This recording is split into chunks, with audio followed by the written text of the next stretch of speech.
Assalamualaikum warahmatullahi wabarakatuh. Perkenalkan nama saya Muhammad Amin Nasir, saya bagian dari kelompok, perancangan dan pengembangan kurikulum pada prinsip efektivitas. Pada kesempatan kali ini saya akan membahas atau memberikan informasi dari hasil diskusi saya dengan anggota dan rekan kelompok lainnya berkaitan dengan prinsip efektivitas. Nah, dari hasil diskusi yang sudah saya lakukan berkaitan dengan prinsip efektivitas, intinya pada perkembangan kurikulum dan pembangunannya dalam mengembangkan kurikulum tersebut diperlukan prinsip-prinsip yang menjadi acuan dan batasan agar dalam perkembangan kurikulum tersebut berorientasi pada kemajuan atau pada pengoptimalan. Pada dasarnya, setiap pengembangan kurikulum dibangun untuk sebuah perbaikan sehingga menghasilkan sebuah kurikulum yang lebih bagus, yang lebih bermanfaat dan bisa digunakan secara optimal. Nah, salah satu langkah-langkah yang dilakukan guna menghasilkan tujuan tersebut diperlukan yang dinamakan dengan prinsip pengembangan kurikulum, yang dinamakan dengan salah satunya yaitu prinsip efektif atau efektivitas.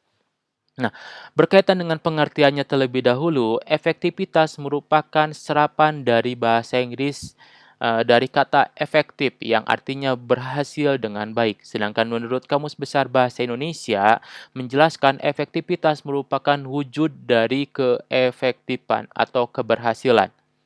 Nah, prinsip efektivitas tidak ini merupakan sebuah rancangan pada program pembelajaran yang akan dicapai atau diimplementasikan. Dalam prinsip ini ada dua aspek yang perlu diperhatikan, yaitu ada aspek efektivitas mengajar guru dan ada efektivitas belajar siswa. Mari kita bahas terlebih dahulu dari efektivitas mengajar guru. Nah, efektivitas mengajar guru ini mencakup sejauh mana seorang guru melakukan kegiatan belajar dan mengajar sesuai dengan rencana yang dilaksanakan dengan baik atau yang sesuai. Dalam aspek mengajar guru, jika masih kurang efektif dalam mengajar, maka hal yang perlu dilakukan yaitu dengan evaluasi, dan evaluasi tersebut bisa digunakan untuk pembelajaran atau kurikulum di masa yang akan datang. Misalnya, ketika kita melakukan pembelajaran dan masih belum efektif, kita bisa memperbaikinya dengan mengadakan pelatihan, workshop, atau latihan-latihan lainnya yang bisa meningkatkan kegiatan mengajar kita lebih efektif dan bisa kita gunakan di masa yang akan datang. Sedangkan efektivitas belajar siswa ini mencakup sejauh mana tujuan-tujuan pembelajaran yang diinginkan telah dapat dicapai melalui kegiatan belajar mengajar yang ditempuh. Pada aspek efektivitas belajar siswa, perlu dikembangkan kurikulum yang berkaitan dengan metodologi pembelajaran sehingga apa yang sudah direncanakan dapat tercapai dengan metode yang relevan dengan materi atau pembelajaran. Dalam pengembangan kurikulum, prinsip efektivitas berkaitan dengan pengendalian mutu keberhasilan proses kurikulum dalam meningkatkan dan mengoptimalkan perkembangan peserta didik. Misalnya, ketika kita melakukan pembelajaran, ketika kita melakukan proses pembelajaran antar peserta didik dan juga guru, kita menilai apa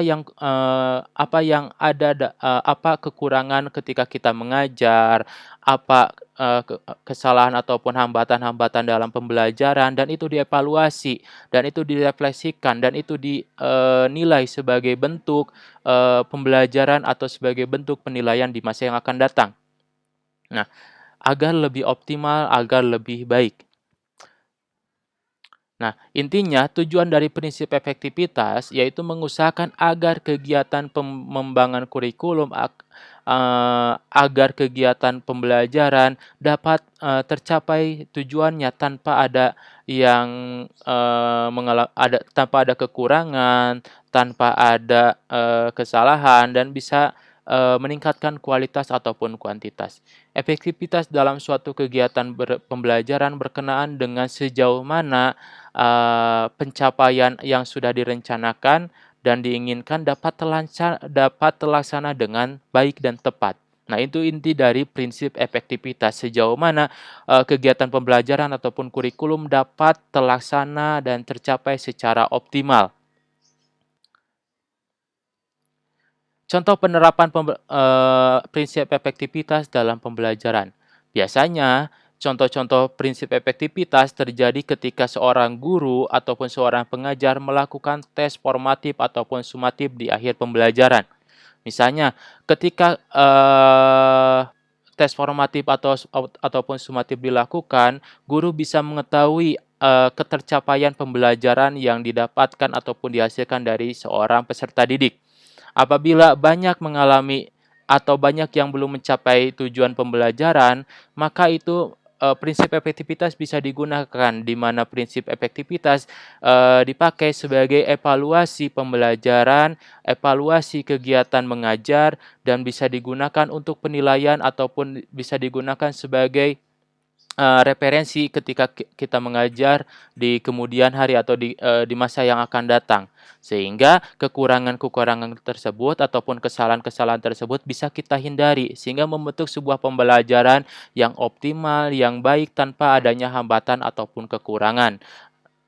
Seperti itu, berkaitan dengan penerapan prinsip efektif dalam pembelajaran. Atau ketika kita gunakan prinsip, efektivitas ini pada suatu kurikulum di sekolah. Nah, dalam pengembangan kurikulum di sekolah haruslah dibangun menggunakan prinsip efektivitas yang berlandaskan dengan relevansi. Relevansi sendiri memiliki makna yang sesuai, baik secara internal maupun eksternal. Komponen yang harus relevan dalam internal adalah tujuan, bahan, strategi, organisasi, dan evaluasi. Sedangkan eksternal yaitu harus sesuai dengan tujuan keilmuan ataupun tujuan dari pengetahuan. Dengan penerapan prinsip relevansi di sekolah, maka tujuan dari pendidikan dan pengajaran akan terwujud sesuai target yang direncanakan. Oke, seperti itu berkaitan dengan penjelasan prinsip efektivitas dalam sebuah pembelajaran ataupun dalam sebuah perancangan dan pengembangan kurikulum.